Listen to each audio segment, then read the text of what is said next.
Professor Basotti, então nós estamos hoje, mais uma vez, falando sobre o Sermão do Monte, e hoje nós vamos entrar, especificamente, pegando aquela divisão que o Lloyd Jones faz no seu livro sobre o Sermão do Monte. Nós vamos pegar hoje do capítulo 5, do versículo 17 até o final, mas entendendo assim que em continuidade ao Sermão do Monte, nós vamos falar da vida cristã diante de Deus. Amém, amém. Eu acho que, seguindo o nosso costume, vamos, então, primeiramente, apresentar a quem está nos vendo hoje aqui o contexto. Isso é importante, certo, principalmente para quem nos vê pela primeira vez ou não assistiu aos 3 dias anteriores, porque nós já estamos no 4º domingo abordando este tema, que é o Sermão do Monte, capítulo 5 a 7 do livro de Mateus. Fazendo uma rápida revisão, pastor. Sim. Nós começamos, então, lá no capítulo 1, onde nós temos as bem-aventuranças, no capítulo 5, onde nós temos as bem-aventuranças. Sim. Nós vimos, então, que precedendo as bem-aventuranças, nós temos o arrependimento, que é quando o homem cai em si, ele se descobre pecador, ele se descobre que está distante de Deus, que ele tem uma vida miserável. Então, esse arrependimento, esse sentimento é o que Jesus chama de pobre de espírito. Quer dizer, o pobre de espírito é alguém que está com o coração quebrantado, alguém que reconhece o senhorio do nosso Senhor Jesus, e é alguém que o coração se esvaziou. Mas se esvaziou do quê? Do seu orgulho, da sua vaidade, da sua arrogância, e agora há um grande espaço para Deus habitar. Mas certeza, antes que Deus habite, essa pessoa ela chora ao ver a sua vida. Então, após esse arrependimento, esse pobre de espírito quer reconhecer a sua real condição miserável. E esse chorar por isso vem então as bem-aventuranças a seguir, que vão dar ao indivíduo o caráter cristão. Então nós começamos então com algumas dessas características, então a mansidão, a sede de justiça, o sentimento de misericórdia e um espírito pacificador. Esse é o conjunto da obra, então. Esse é o caráter cristão. Que a pessoa recebe num novo nascimento, Essa experiência do novo nascimento. Então agora ela tem uma nova vida em Cristo. Interior, uma nova vida em Cristo. E aí então vai vir todos os valores devido a esta vida, essa nova vida, E após alcançar todas essas virtudes cristãs, o que é humanamente impossível, mas como Lloyd Jones nos deixou bastante claro, isso não é natural, isso é dom de Deus. É sobrenatural. É sobrenatural, é algo que vem de Deus. Através da ação do Espírito Santo, Então, após alcançar todas essas bem-aventuranças, você recebe o diploma, pastor? Isso, aí vem, você se torna amigo de Deus. E se torna inimigo do mundo. E por isso você é perseguido. Isso. Então, nós colocamos como o certificado de que você está num cristianismo genuíno. Isso. Então o Lloyd Jones deixa bem claro, porque o cristão genuíno, de uma certa forma, ele é perseguido. Se ele não for perseguido, o nosso cristianismo já está diluído. Isso nós encontramos em Mateus capítulo 5, dos versículos 10 a 12, que vai dizer assim: bem-aventurados que sofrem perseguição por causa da justiça, porque deles é o reino dos céus. Bem-aventurados sois vós quando vos insultarem e perseguirem e mentindo disserem todo mal contra vós por minha causa. Então, existe a perseguição. Isso é algo inerente à condição do cristão que tem Deus no coração. Ele acaba entrando em conflito com o mundo e isto gera perseguição. Porque ele não vai se encaixar dentro do sistema humano. Ele está agora tendo uma vida sobrenatural, quer dizer, uma vida que está acima do natural. Mas ele dá frutos, porque Jesus continua assim depois: vós sois o sal da terra. Mas se o sal perder o seu sabor, como há de temperar? Para nada mais presta, senão para lançar fora e ser pisado pelos homens. Então, sal da terra e também luz do mundo. Isso, o genuíno cristão, ele vai fazer uma diferença aonde ele estiver. Porque assim, muitas vezes nós queremos fazer missões transculturais e tal. Não, tem um autor que fala assim: floresça onde você estiver. Onde você está plantado. Então, quer dizer, se você fizer diferença para 1, para 2, não importa para quantos você vai fazer diferença. Mas se você é um cristão, de uma forma ou de outra, você já está fazendo a diferença. Amém, amém.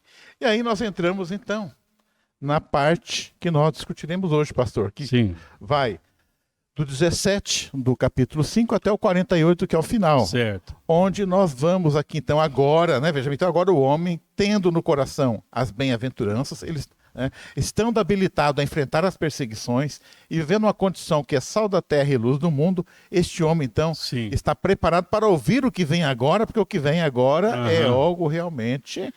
Agora não é para os fracos de Não é coração. para os fracos, não é para amadores, pastor. Não é para amadores, esse é para cristão realmente. É interessante que Jesus agora ele vai começar a falar de algo assim que nos incomoda, que é a questão da lei, né, A pastor? lei. É a lei. Uhum. Pastor, antes de nós falarmos da lei aqui, eu quero até fazer um comentário. Eu, durante muitos anos, vou ser sincero, principalmente eu, entre os 14 e os 24 anos, eu estive fora da igreja. Certo. Tá? Tive uma afastada. É o período do adolescente, né? Aham.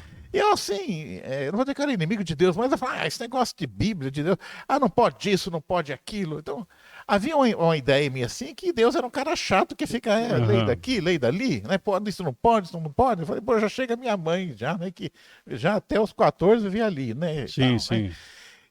Mas hoje, pastor, nós vamos, talvez a gente chegue também a essa conclusão através do caminhar. Quer dizer, eu aprendi o seguinte: a lei de Deus é uma expressão do amor de Deus por mim. É isso que eu aprendi. Sim. Então a lei de Deus não é para nos chatear, mas é algo para nos colocar numa direção, fazendo aquilo que é bom para nós. Com certeza. Foi isso que eu acabei aprendendo ao longo dessa caminhada. Eu até me lembro, pastor, talvez uma comparação, é aquela mãe que diz assim: filhinho, não põe o dedinho aí que queima. Né? É a mamãe dizendo não. E o filhinho fala, o que é queimar? Né? Vai lá e põe o dedo. Aí ele vai aprender o que é, filhinho, não põe o dedinho ali que queima. Né? Eu acho que Deus é assim. Então, a lei de Deus, isso fica claro, é uma expressão do amor de Deus por mim e por todos nós. Com certeza. Até o salmista fala, a lei do Senhor é perfeita e dá sabedoria aos simples. Então, até alguns autores do passado chamam a Bíblia de manual do fabricante. Então, quando Deus ele fala alguma coisa que nós não podemos fazer, nós precisamos entender que existe um objetivo nisso.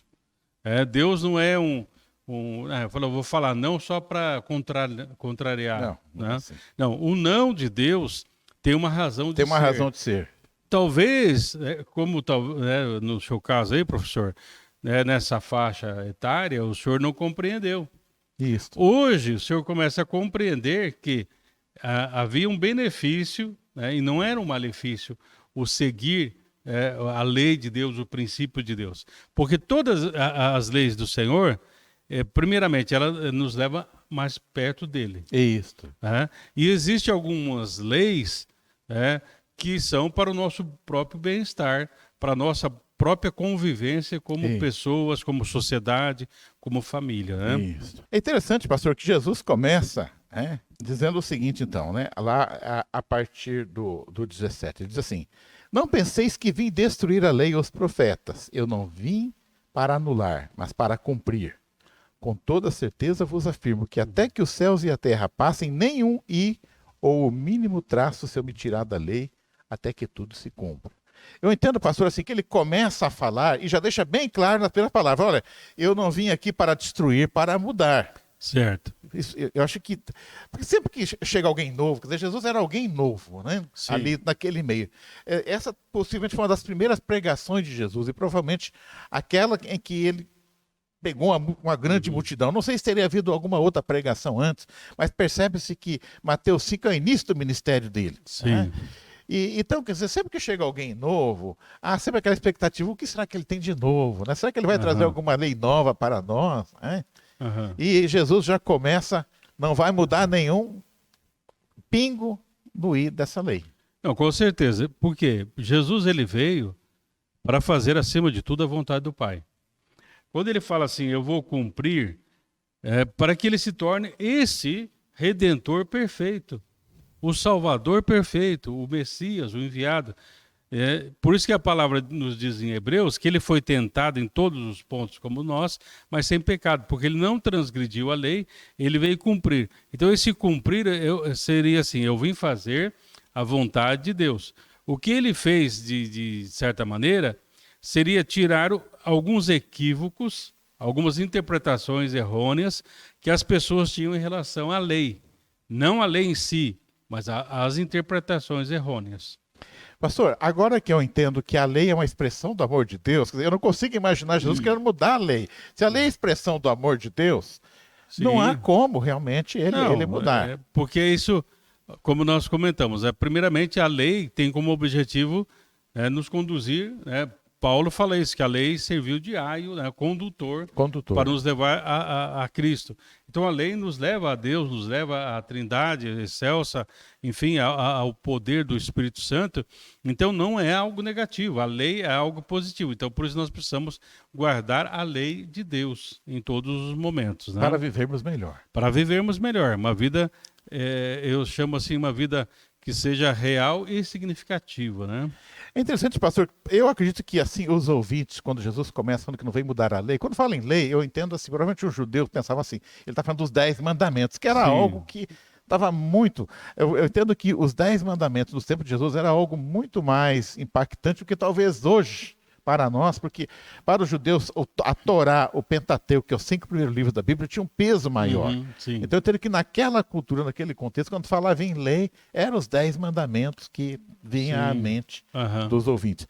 Mas Jesus, em seguida, continuando esse sermão, ele vai dizer algo muito interessante, porque ele fala que, não nos 10 mandamentos, no 19 ele diz assim, qualquer, pois, que violar um desses menores mandamentos, e assim ensinar aos homens, será chamado menor no reino dos céus.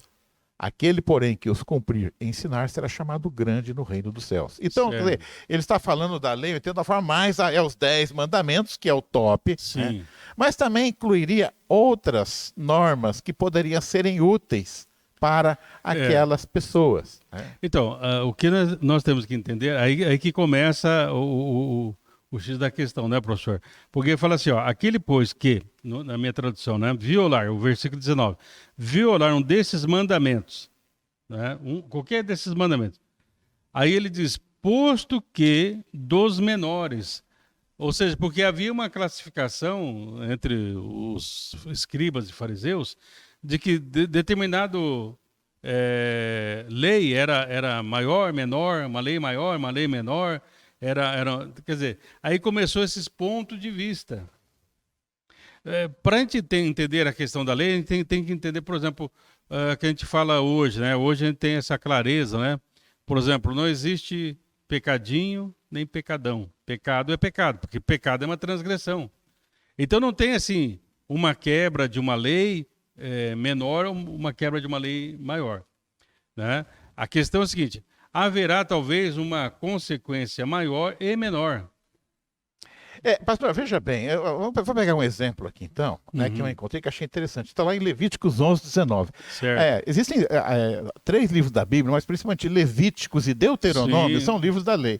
São livros assim até, Deus perdoe, mas até um pouco chato às vezes, que fica falando daquelas normas, daqueles costumes. E eu cruzei com lá, pastor, que até um ano atrás era considerado assim uma excentricidade. Está lá em Levíticos 11, 19. É daquelas partes que a gente passa meio rápido na Bíblia. Sim. Lá você tem uma lista de animais que ele chama de imundos, que não se deve comer. Sim.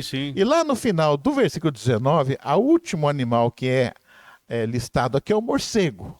Eu acho isso muito interessante, porque até pouco tempo atrás a gente olhava e falava, mas isso é coisa lá do Antigo Testamento, é coisa lá do Oriente Médio, é os costumes deles lá, alimentares. Sim. Mas hoje, por exemplo, nós sabemos que essa Covid que nós estamos tendo agora, essa virose que está botando o mundo de perna para o ar, digamos assim, o que a ciência mostra hoje, eu encontrei até um trabalho científico que saiu numa revista chamada Gene Reports, e eles colocam lá, né, que a origem é o morcego, e passa, né, por vários animais, e um dos principais candidatos é um tal de pangolim, que é um animal que nós não conhecemos. Ele é um pouquinho tatu, né?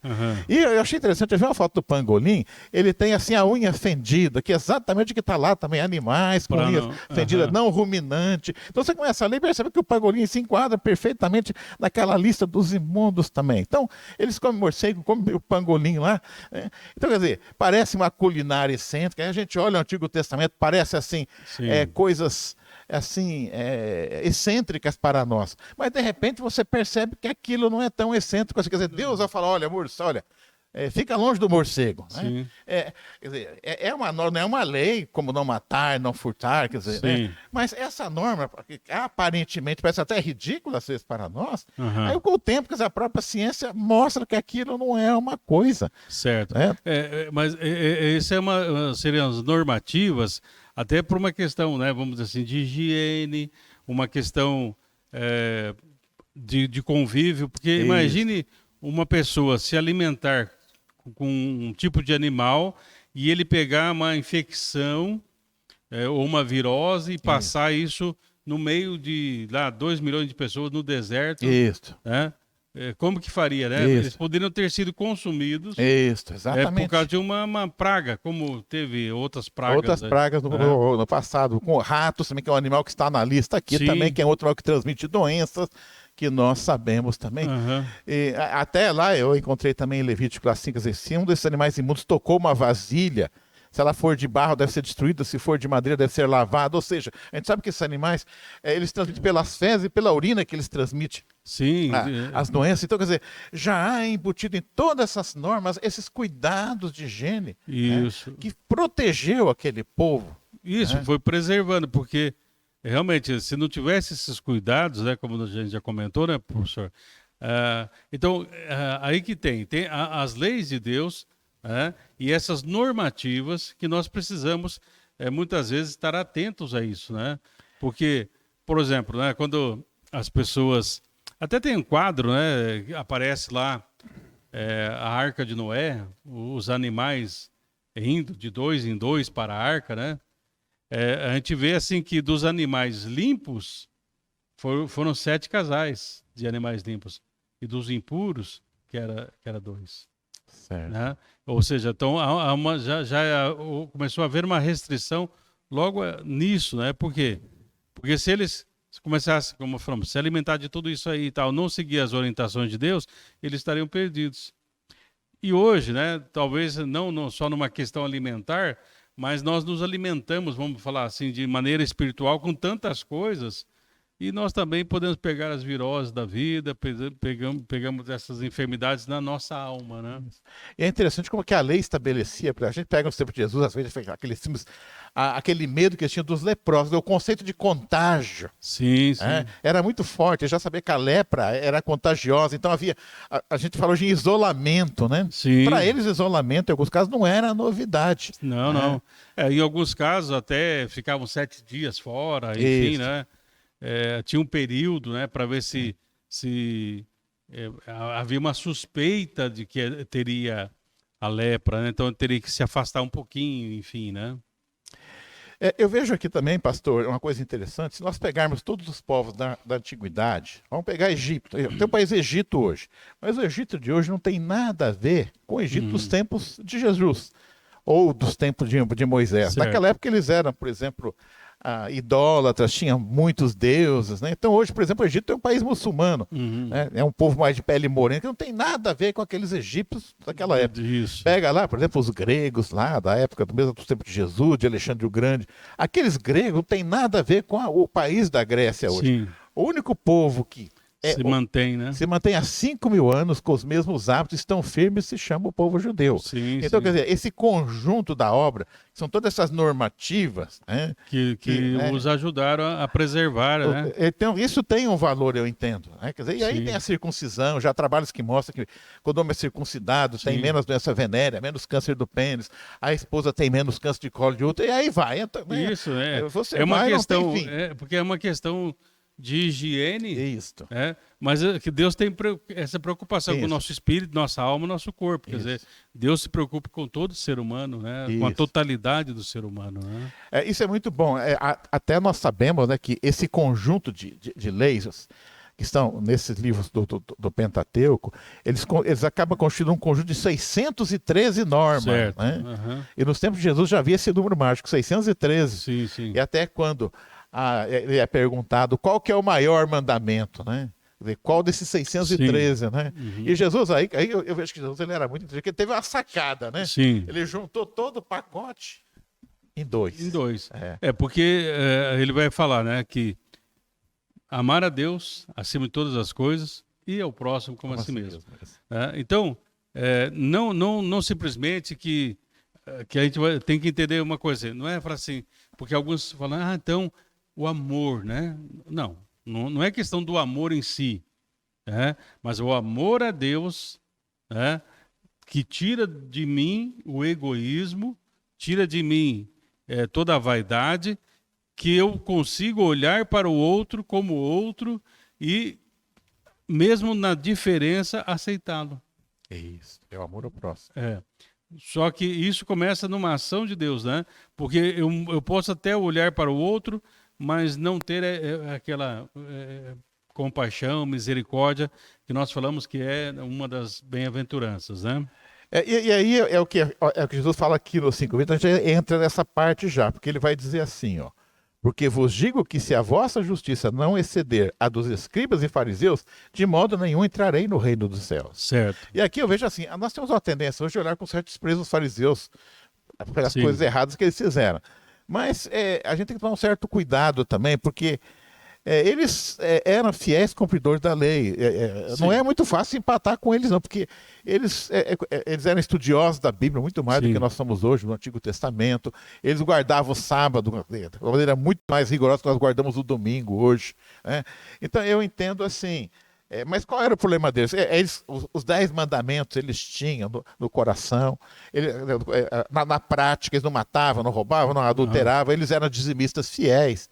Então, quer dizer, eles tinham todas aquelas 613 normas. Eu entendo que um fariseu rigoroso, como era Paulo, quando era o Saulo de Tarso, ele seguia aquilo. Né? Mas eles eram o que? Aí que eu vejo, pastor. Eles estavam no piloto automático. Eu acho que o que Jesus ele vai fazer agora, ele não vai dizer, parem de obedecer à lei. Em nenhum momento Jesus diz isso, mas Jesus vai aqui dar um outro direcionamento. Quer dizer, não é no piloto automático que se vive a fé. Isso. E o judeu tem que entender assim, né? Qual que era o ponto nevrálgico, né? Que Jesus batia sempre na questão da tecla. É que eles faziam isto para obter o favor de Deus.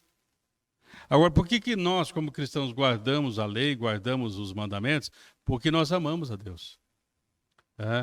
E o judeu, por entrar, vamos dizer assim, nesse piloto automático, nós podemos dizer que a lei estava mais na cabeça do que no coração. Isso.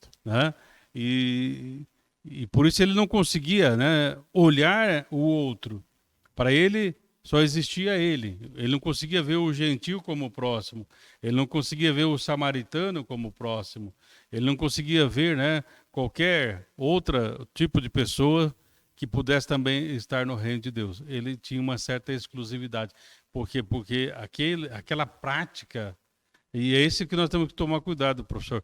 Mesmo nos dias modernos, a gente acha que por ter... eu venho na igreja... Aí eu dou meu dízimo, aí eu faço isso, então tá bom. Esse é um espírito farisaico. Então a nossa justiça vai exceder, porque nós vamos fazer agora na graça. Nós vamos fazer através do Espírito Santo. Nós vamos fazer através do Cristo que vive em nós. Não por nós mesmos, porque nós já percebemos que nós somos pobres de espírito e se o Senhor não intervir, realmente nós não conseguimos fazer nada, né? Eu vou acrescentar algo mais, além de tudo que o senhor falou, pastor. Havia um outro ponto negativo dos fariseus. É que essa prática os deixava extremamente orgulhosos. Aquela oração que o fariseu faz, Senhor, graças a Deus por não ser que nem esse publicano, pecador, miserável. Então, esse tipo de comportamento que me faz pensar que eu sou melhor do que o outro é antibíblico, é anticristão. Não tem nada a ver com o Deus que se relaciona numa atmosfera de amor com as pessoas. Eu me lembro aqui agora, pastor, enquanto o senhor falava de Caim. A gente estudou algumas semanas atrás Abel e Caim, fazendo aquela oferta para Deus. Sim. Eu entendo se nós estivéssemos lá assistindo. Eu falo, olha, foi igualzinho aqui. Os dois pegaram a oferta, colocaram no altar. Sim. Quer dizer, quando você vê, tudo parece. Mas Deus que conhece o coração sabe. Com qual objetivo ele estava oferecendo. E até assim, ele talvez ofereceu o melhor fruto da terra, enfim, mas a intenção, Deus, uma das coisas que Deus, professor, tem um autor que até fala isso, e eu até penso muitas vezes, tem um brinquedinho, por exemplo, tem um quadradinho, você tem que encaixar ele no quadradinho. Ele tem uma estrelinha, você enquadra na estrelinha, né? Cada coisa tem que ser adequada ao seu formato. Certo. Né? Então, ele fala assim, é uma coisa a se pensar, né? Eu sei que talvez hoje, assim, para a gente falar muito rapidamente, né? Mas ele diz assim, quando nós estamos preocupados com o bem e com o mal, na verdade nós estamos comendo da árvore da ciência do bem e do mal e deixamos de comer da árvore da vida. Né? E Deus, ele tem uma preocupação que nós sejamos adequados a Ele. Adequados àquilo que Ele propôs. Por isso que a Bíblia fala assim, há caminhos que ao homem parece ser bom. Quer dizer, mas não encaixa no propósito de Deus. Não encaixa, porque o pensamento de Deus é mais elevado. O caminho de Deus é mais alto. Então, Deus nunca vai baixar o pensamento dele, nem baixar o caminho dele. Mas em Cristo ele nos eleva. Em Caim eu aprendo também que a prática religiosa pode piorar o homem, porque o Caim, depois que ele fez aquela oferta e viu que o Deus preferiu a do irmão dele, ele ficou muito pior, ele já não estava, ficou pior ainda, a ponto de matar o irmão. Se a gente pegar, né, antigamente o pessoal colocava, né, que o que é o cristianismo, né? Até tem uma canção que diz assim, cristianismo é muito mais do que uma religião, né? É Cristo vivendo em você. Né? Porque tinha aquela ideia de que a religião era assim, tentativas humanas de se religar a Deus. Né? Nós nunca vamos conseguir nos religar a Deus. Deus que vem ao nosso encontro. A iniciativa de Deus. Até aquele diz, né, o véu se rasgou de alto a baixo. Ou seja, a iniciativa de Deus para romper o véu, né, da religiosidade e de todo o impedimento. Né? Deus, desde a queda do homem, né? Quer dizer, o homem cai e Deus diz, Adão, onde está? Deus sabe onde está, ele está puxando conversa, né? Sim, e ele sempre vem. A iniciativa é de Deus, não é nossa. Ele já sabia que Caim tinha matado, tinha feito, mas Deus veio ao encontro. Caim, onde está teu irmão? Eu lá, Senhor. Se ele se apresentasse, assim, como um pobre de espírito, falasse, Senhor, fiz besteira, né? Eu matei e tal. Eu preciso da tua graça, eu preciso do teu perdão, eu preciso da tua sabedoria para poder viver a vida que até agora eu não aprendi a viver. E ele vai dizer, eu sou por acaso tutor do meu irmão, mal educado. Não, aí ele vai enveredar por outro caminho, infelizmente, né? Aí continuando, no 5:21, Jesus diz assim, ouviste o que foi dito aos antigos, não matarás, mas quem assassinar estará sujeito a juízo. Eu, porém, vos digo que se qualquer irar contra o seu irmão, estará sujeito a juízo. Também qualquer que disser a seu irmão, racá, será levado ao tribunal. E qualquer que o chamar de idiota, estará sujeito ao fogo do inferno. Então não é só questão de matar. Eu não matei, estou 10. Não. O sentimento... Então, aí perceba uma coisa. Aqui, até a gente brinca assim, já estava ruim, agora piorou. Não, apertou, exatamente. Porque, não matar, a gente segura. Já é complicado, né?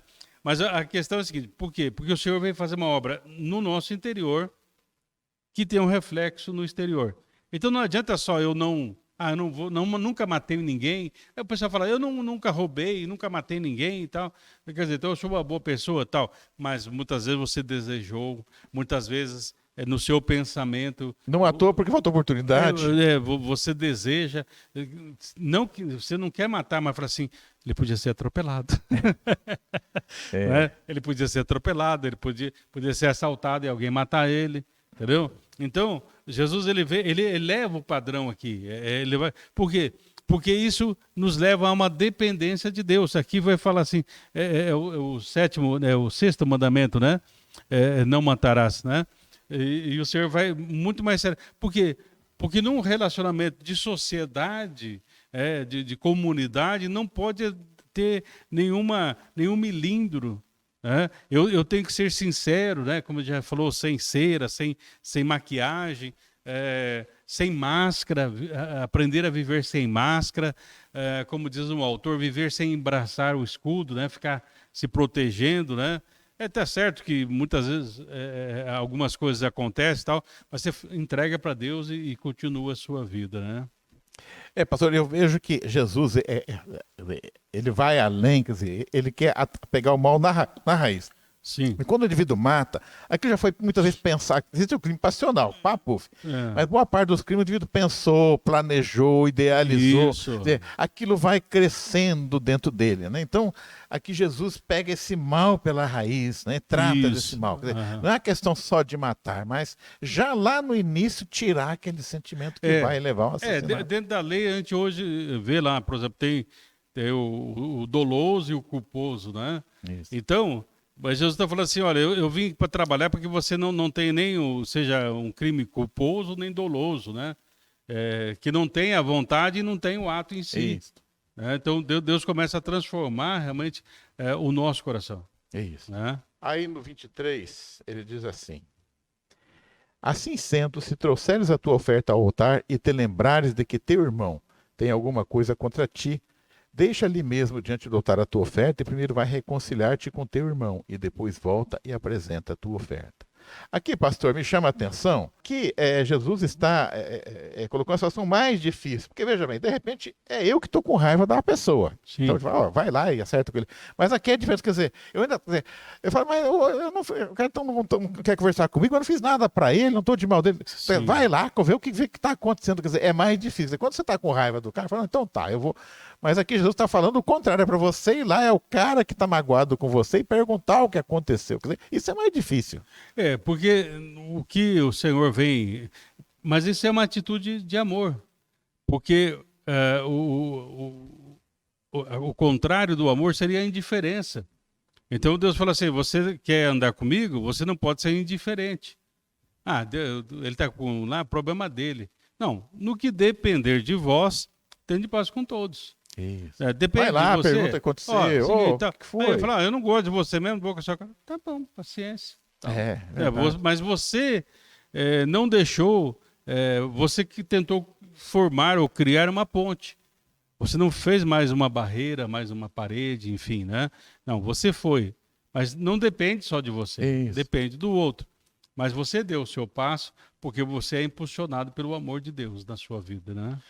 A Jesus mostra que assim, é muito fácil ser religioso, pastor de aparência, por exemplo, assim, levar a oferta ao altar, qualquer um faz. Mas fala, não, deixa a oferta e vai lá acertar com ele, aí é difícil. Sim. Deixar a oferta no altar é fácil. Agora, às vezes ir lá acertar com a pessoa, fala, mas foi ele que provocou, ele que está errado. Quer dizer, Jesus fala, não, vai lá e conversa com ele, acerta com ele. Né? Porque o Senhor, ele não quer só uma aparência. Né? Porque talvez eu vou levar uma oferta no altar e falar, o fulano está contribuindo. O cara é bom, ele sempre contribui, né? Você não sabe o que está dentro do envelope, mas ele sempre entrega o envelope ali. Né? Mas a questão é a seguinte, é muito mais sério. Sim. Né? A espiritualidade não passa por um ritual apenas. É uma coisa que está no coração. Por isso, o cristianismo é um relacionamento com Deus, e esse relacionamento com Deus em Cristo Jesus, na força do Espírito Santo, me leva ao relacionamento com o outro. E às vezes, pastor, ir lá e conversar com a pessoa é algo importante. Eu me lembro, aqui na igreja aconteceu um fato interessante. Um dia eu estava num evento, encontrei com uma irmã aqui da igreja. Sim. E ela fingiu que me conheceu. Eu achei que eu não tinha fingido. Aí um dia eu encontrei com ela aqui e falei, olha, lembra aquele batizado lá, aquela confraternização? Por que você fingiu que você não me conheceu lá? Ele falou, você sabia que a tua irmã gêmea que é igualzinha, nós somos iguais, eu acho que você encontrou com a minha irmã fulana lá. Aí eu fiquei sabendo, quer dizer, então ia ficar aquele negócio, por que ela fingiu que me conheceu? O que eu fiz de errado? Né? Então às vezes você vai para a pessoa e percebe que às vezes você criou na cabeça uma ideia. Isso. E não era aquilo, quer dizer, pegar a irmã dela, podia ter falado, não, eu acho que eu estava confundido com outra pessoa. Isso, eu não sou, né? Até tem um autor que ele fala o seguinte, né, professor? Aonde termina a comunicação, começa a imaginação. Então, ao invés de você falar assim, ô fulana, e ela poderia dizer assim, não, eu sou a Joana, não sou a Rose, né? Sei lá, um exemplo, né? E, então, ali teria cessado o mal-entendido. Isso. Né? Seria o mal-entendido. Né? Mas aí, então, você não perguntou... Não, eu vi que ela olhou meio estranho, então, eu já... Aí, quer dizer, não houve uma comunicação e houve, então, um monte de imaginação. Isso. O que eu fiz, por que a pessoa está assim e tal. Sendo que numa conversa, numa comunicação, sanou-se. o problema. Porque quando eu encontrei na igreja, oi, Roberto, eu falei, peraí, parece que tem duas caras aqui na igreja. Então, é dela e da irmã dela que é gêmea. Então, mas assim, diga, muitas vezes, uma conversa, não é que a pessoa fica, não tem algum pingo no i, depois você vai lá e conversa com a pessoa e percebe que realmente é algum detalhe que...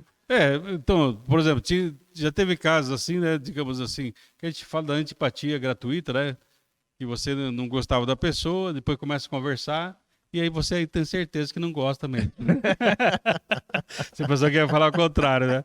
Muitas vezes é assim, porque assim, Deus não me chamou para gostar de todo mundo, mas eu tenho que amar todo mundo, né? Porque aí que está, professor, que entra num ponto também nevrálgico, né? Que o amor de Deus, ele não é apenas emocional, ele é espiritual, ele transcende a maneira de amar, né? Porque o nosso amor, o amor humano, é muito seletivo, né? Então, é fácil eu gostar de quem gosta de mim. Os fariseus fazem isso. Então, todo mundo faz isso, né? Mas aí, com o amor de Deus, que extrapola a questão do gostar, é muito mais do que gostar. Aí, então, eu vou entender que eu posso até amar os meus inimigos. Ninguém gosta do inimigo. Ninguém gosta de uma pessoa que faz mal.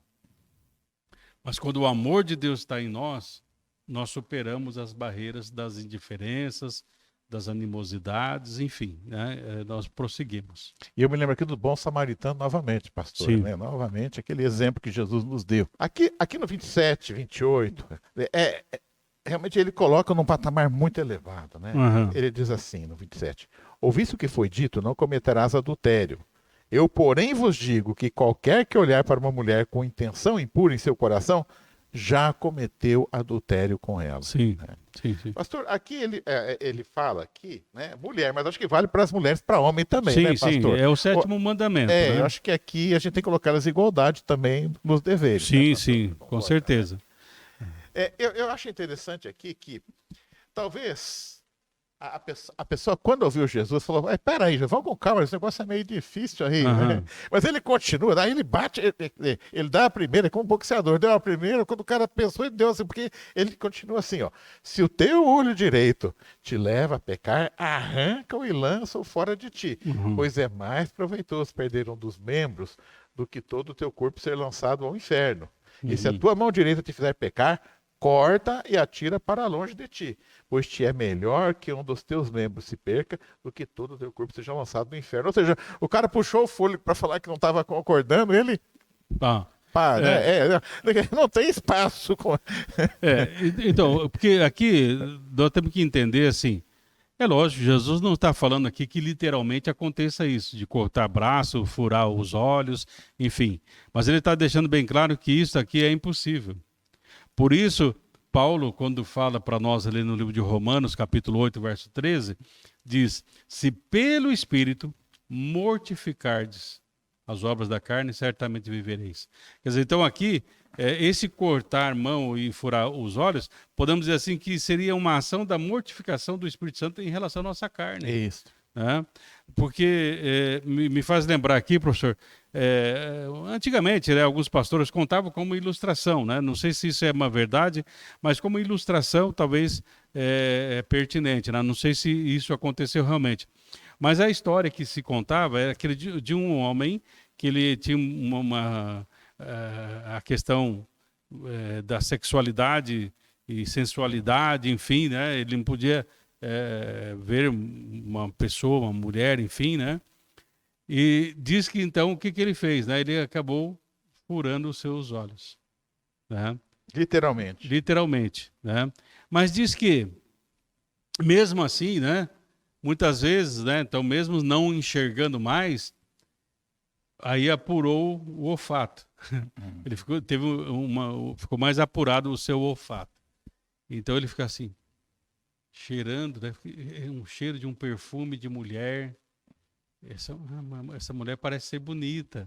Assim, pelo perfume ele continuava. Não adiantou furar o olho. Não adiantou furar os olhos. Então, quanto à sensualidade, quanto às coisas, nós precisamos da ação de Deus, né? Porque senão, ainda mais nesses dias, né?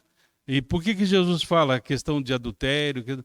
Porque se tornou uma coisificação. O corpo é coisificado. Né? Usa-se até palavras, não vou utilizar aqui, mas palavras pejorativas em relação a um relacionamento homem-mulher. Se usa termos chulos, pejorativos, enfim, uma coisificação do corpo, daquilo que Deus fez, né, para que o homem pudesse procriar, para que ele pudesse constituir uma família, para ter também o seu prazer, mas dentro do projeto de Deus, de família de Deus, da ideia de Deus como família, né?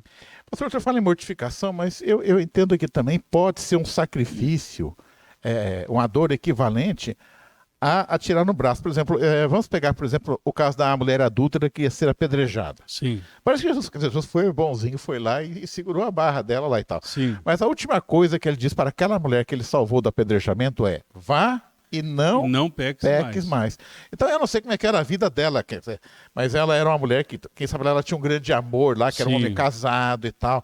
Então, quer dizer, quando Jesus fala vai e não peques mais, ele não pediu, quer dizer, ele está pedindo uma mudança de vida ali. Sim. E talvez aquela mulher tenha que ter mudado a vida dela, de repente ela tinha uma renda em cima daquela vida adulta. Isso, então muitas vezes eu acho assim, é como se te tirasse um pedaço, é algo que você gosta tanto, é uma paixão. Sim. E não só por mulher, mas por dinheiro, por poder, quer dizer, aquilo dói no indivíduo tirar aquilo dele. Porque aí já é uma coisa que está extrapolando, que a pessoa passa a ser idolatrar, é um ídolo, é um Deus para ela, né? Exatamente.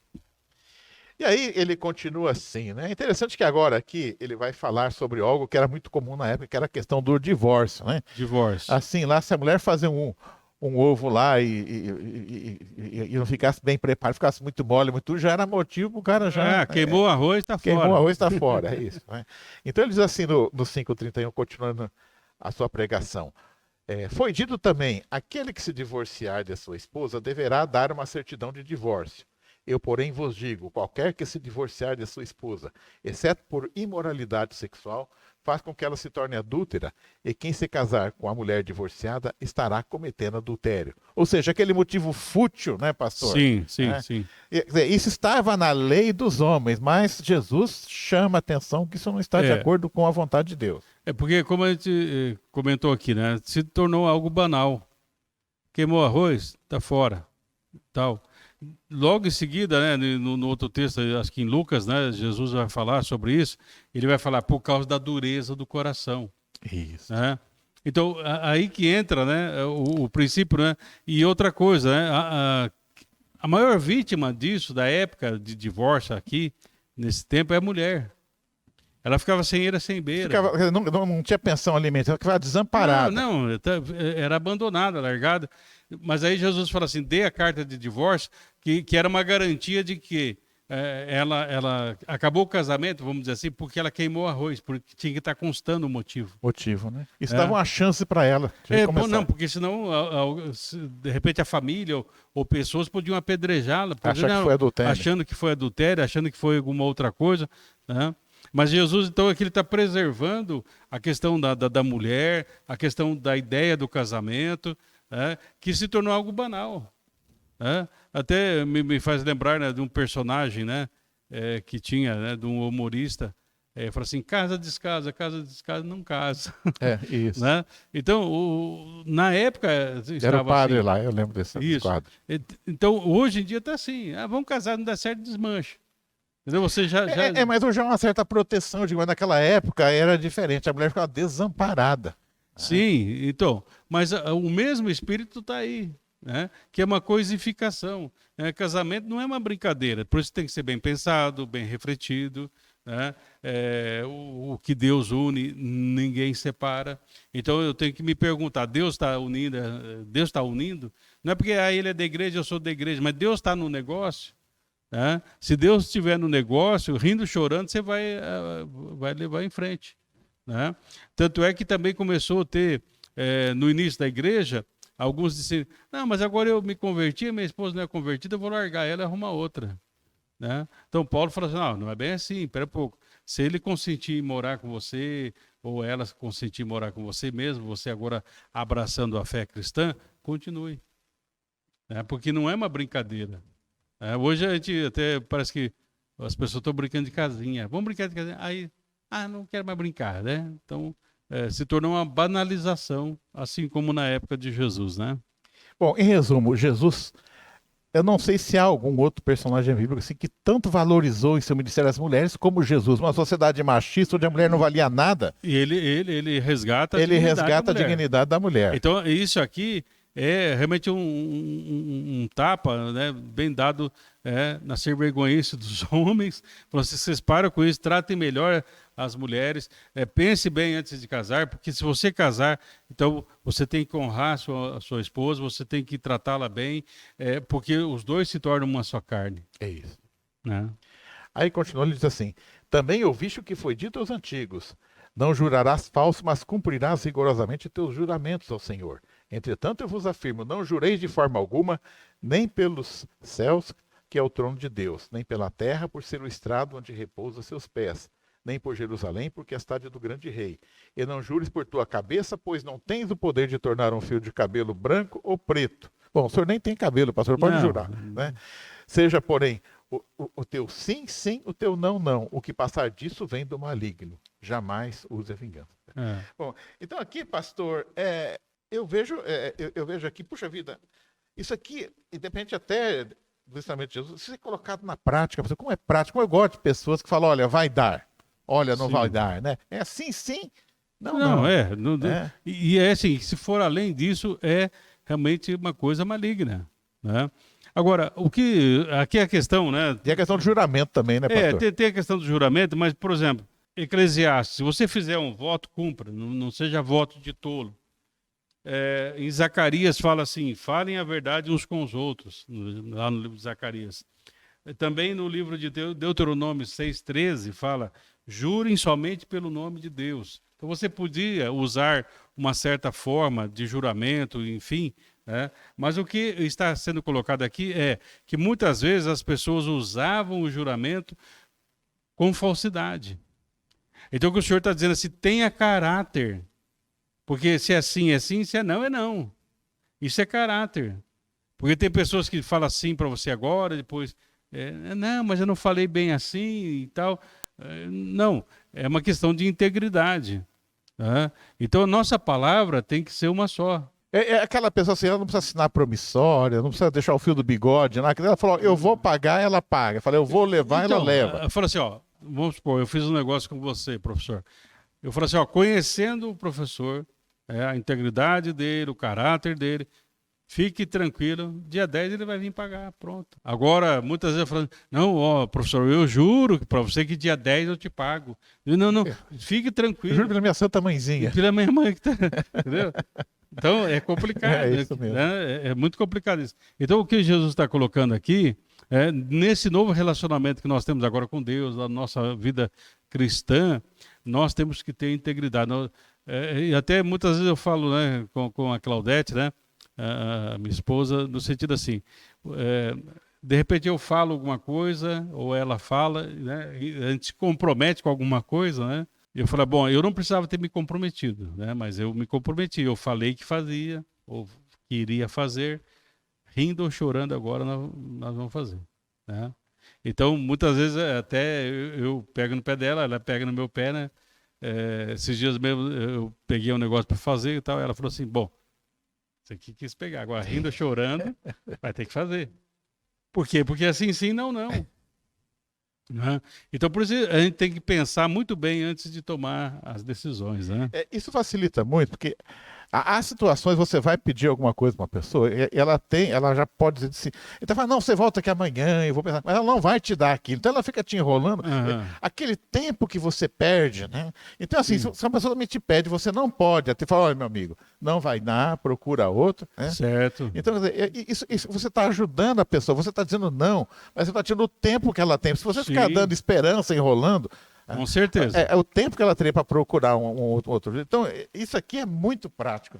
Então, e aí você vai deixar bem claro, não pode ser assim, tranquilo, né? E aí, pastor, vai ficando mais difícil, porque ele vai dizer assim no 5:38.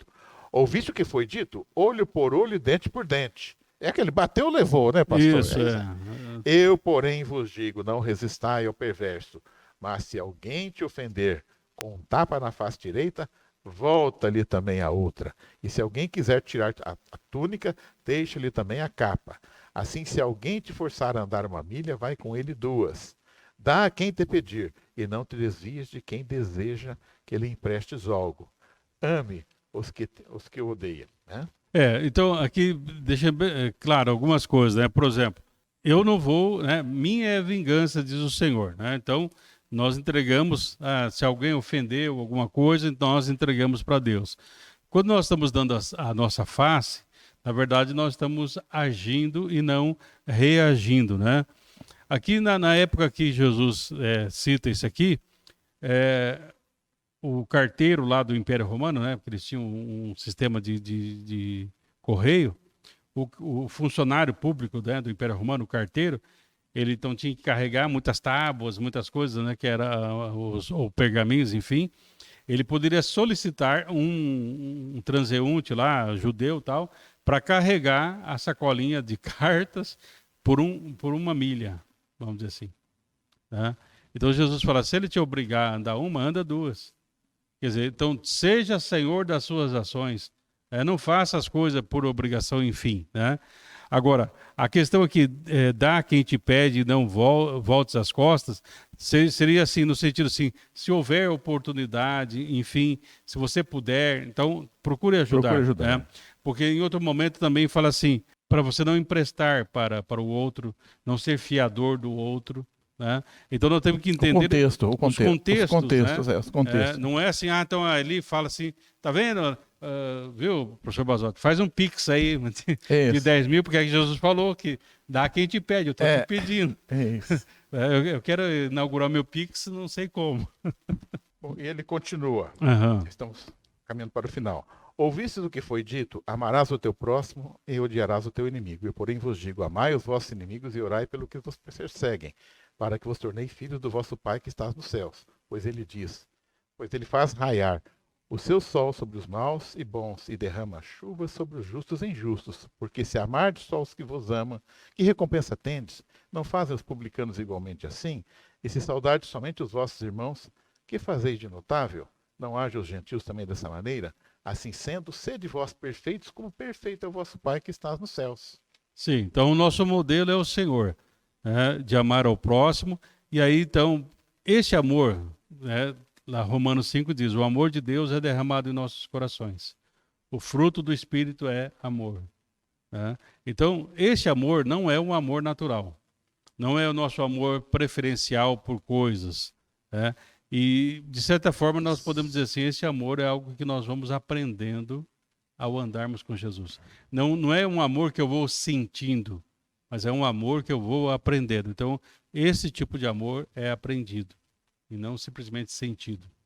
Pastor, já pensou se a gente vivesse em um mundo onde as pessoas alcançassem 50%, vou falar 100%. Se todas as pessoas desse planeta vivessem 50% que Jesus falou aqui, nesse sermão, principalmente nesta parte aqui que ele fala desta paciência com o próximo em relação... Sim. A pedir emprestado, a juramento, a amar ao próximo. Eu acho que esse mundo aqui seria um paraíso, pastor. Isso, mas são, vamos dizer assim, códigos de condutas, né, que é possível através do nosso relacionamento com Deus. Né? Então ele fala assim, ame o tal, tá difícil, vai orar, vai se conectar e ter o mesmo coração que há em Deus, enfim, e dessa maneira você vai conseguir amar o próximo, amar aquele que é diferente, amar até aquele que não gosta de você. Pastor, já encerrando então, fazendo um balanço de tudo aquilo que nós vimos hoje, né? Eu concluo que ao avaliar todas essas ordenanças que Jesus nos apresenta aqui, de uma certa forma não há nada de novo, porque ele não veio para trazer, ele não veio para quebrar a lei, mas ele coloca a lei num patamar tão elevado que eu me sinto como pessoa incapacitada a cumprir esta lei. Então, essa lei, ela me aponta para um pecado e me aponta até para a condenação, já que eu não vou alcançar esse ideal. Mas ela também me aponta para o quê? Para a graça e para a necessidade de eu caminhar dia a dia no processo de santificação. Com Porque eu sei que por mim eu não vou cumprir isso nunca. Certo. É da minha natureza tudo aquilo contrário ao que Jesus está ensinando. Certo. Mas eu sei que se o Espírito Santo habitar em mim, se o meu coração estiver cheio de Deus, eu espontaneamente estarei capacitado a caminhar dentro desse caminho que Jesus nos coloca aqui. Com certeza. E aí, encerrando, né, professor? O Wesley falava da graça preveniente, que é uma graça que trabalha antes de nós nos convertermos, né? Mas Paulo fala da graça capacitadora. Ou seja, você tem graça antes de se converter e você vive pela graça, ou seja, a capacitação de Deus para que você possa não só ler, mas viver as bem-aventuranças como uma grande realidade. Amém. Amém?